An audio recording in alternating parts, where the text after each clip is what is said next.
እንኳን ለእናታችን ለሰማዕቷ ቅድስት አርሴማ ወርኃዊ መታሰቢያ በዓል በሰላም አደረሳችሁ አደረሰን።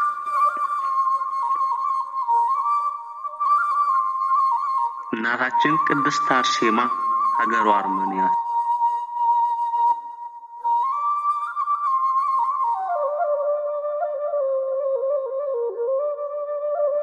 እናታችን ቅድስት አርሴማ ሀገሯ አርመንያ ሲሆን ጥር 6 ቀን ትጉሃን ካህን ከሆነው አባቷ ቴዎድሮስና ከእናቷ አትናስያ በስለት ተወለደች።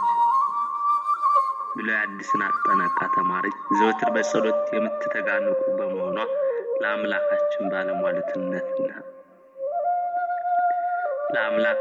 ባለሟልነትና ሰማዕትነት ተመረጠች። ጋቷን የተመለከተው ዲዮቅልጥያኖስ ባለሟል የሆነ ለፀሐይ ጣዖት የሚያመልክ ድርጣድስ የተባለው ንጉስ አስጠርቷት ለፀሐይ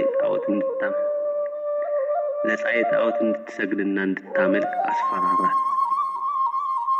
መልኳም እጅግ ውብ ስለነበረች ፊቷን አይቶ በመልኳ ተማርኮ በሐጸ ዝሙት ተነድፎ፣ ነገር ግን እሷ ሰማይና መሬትን ፀሐይና ጨረቃን መላእክትና ሰውን ብርሃንና ፀሐይን ለፈጠረ አምላክ ለድንግል ማርያም ልጅ ብቻ ነው የሚሰግደው ብላ እምቢ አለችው። በንዴት መከራና ስቃይን አጸናባት። እንድታስቀይምና እንዲጠሏት ብሎ ሁለት አይኖቿን አስወለቀው። እመቤታችን ግን ተገልጻ አይዞሽ ጨክኝ በርቺ ልጄ ከአንቺ ጋር ነውና ብላ ብርሃን አይኗን አስገብታላት ደሟንም ጠርጋላት በውበት ላይ ውበትን ጨመረችላት። ንጉስም በዚህ ተናዶ አንበሶች እንዲወጧት ቢያዝብ አንበሶች እግሯ ስር ወድቀው ሰገዱላት። ይልቁ ቅዱስ ጎርጎርዮስ ጓደኞች ስለ ሃይማኖታቸው በሰይፍ ሲሰየፉ ድፍረታቸውን ትመለከትና ታይ ስለነበር በእስር ቤት ሳለች ከሰማይ የሕይወት መጠጥ የያዘ ጽዋ ወርዶላታል። ጌታችንም ስምሽን የጠራ ትክርሽንም ያዘከረ ቦታሽንም የረገጠ 17 ትውልድ እምርልሻለሁ ብሎ ቃል ኪዳን ገባላት። እናታችን ቅድስት አርሴማ ተጋድሎዋን በጀመረች በ27 ዓመቷ መስከረም 29 ቀን አንገቷን ተሰይፋ በሰማዕትነት አርፋለች። ቅዳሴ ቤቷም ታኅሳስ 6 ቀን ይከበራል። ጽላቷ በወሎ ሰሪንቃ እንዲሁም በጅሩ አርሴማ ይገኛል። ዳግመኛም በዚች ዕለት ባለሽቷ ማርያም የዕረፍቷ መታሰቢያ በዓል ነው። ቅድስት ማርያምን ተፍረት ቅዱስ መጽሐፍ እንደሚለን በጾም ቤት የመድኃኔዓለም እግር በእንባ አጥባለች። በፀጉሯ ማበሳ የ300 ብር ሽቱ ቀብተዋለች። ጌታችን ኢየሱስ ክርስቶስም የቀደመ ኃጢአቷን ይቅር ብሎ ከ36 ቅዱሳት አንስት ደምሯታል። በአንዲት ዕለት እንደ ልማዷ ተሸልማ ጌጣ ሽቱም ተቀብታ ፊቷን በመስታወት ተመለከተች። የጉንጯ ቅላትና ደም ግባቷ የዓይኗ ወገግታና ጥሪ ነቀች 1 ሰዓት ያልቆየች። ከዚህም በኋላ በጎ ሐሳብ በላይዋ መጣ። ሞትንና የዚህን ዓለም ማለፍ አሰበች። የክብር ባለቤት ጌታችንም ኢየሱስ ክርስቶስ ኃጢአተኞችን እንደሚቀበል ሰምታ ገንዘቧን የአልባስጥሮስ ሽቱን ገዝታ በስምዖን ዘለምጽ ቤት ለምሳ ተቀምጦ ሳለ ወደ ጌታችን ሄደች። ከእግሩ በታችም ሰግዳ ያንን ሽቱ ቀባችው። እግሮቹን በእንባዋ አጠበችውና በራሷ ጠጉር ወለወለችው። ጌታችን የፍቅሯን ጽናት አይቶ ኃጢአቷን በደሏን ተወላት። የመንግስተ ሰማያት ወንጌል ለሚሰበክበት ይህን ያደረገችውን እንዲያስቡ አዘዘ።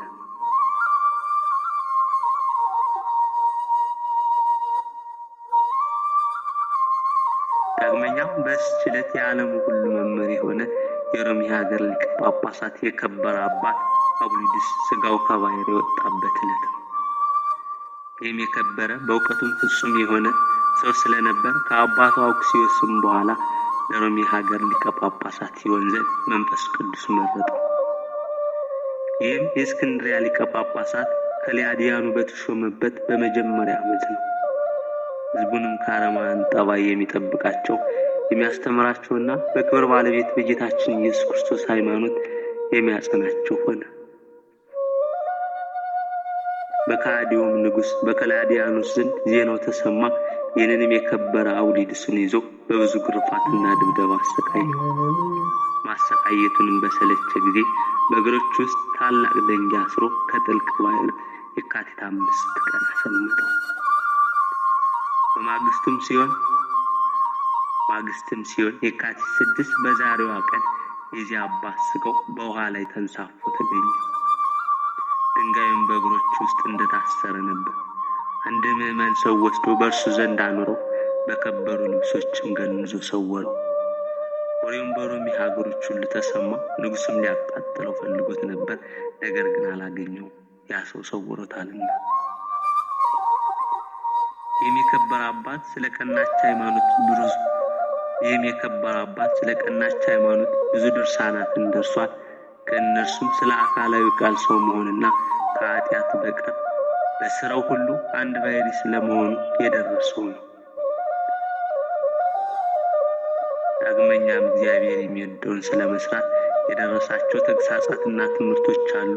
ስለ ቤተ ክርስቲያንም ሕግ 38 መመሪያዎችን ሰርቷል። እኔም በሁሉ እግዚአብሔር ምስጋና ይሁን። እኛንም በቅዱሳኑ ጸሎት ይማረን ለዘላለሙ አሜን።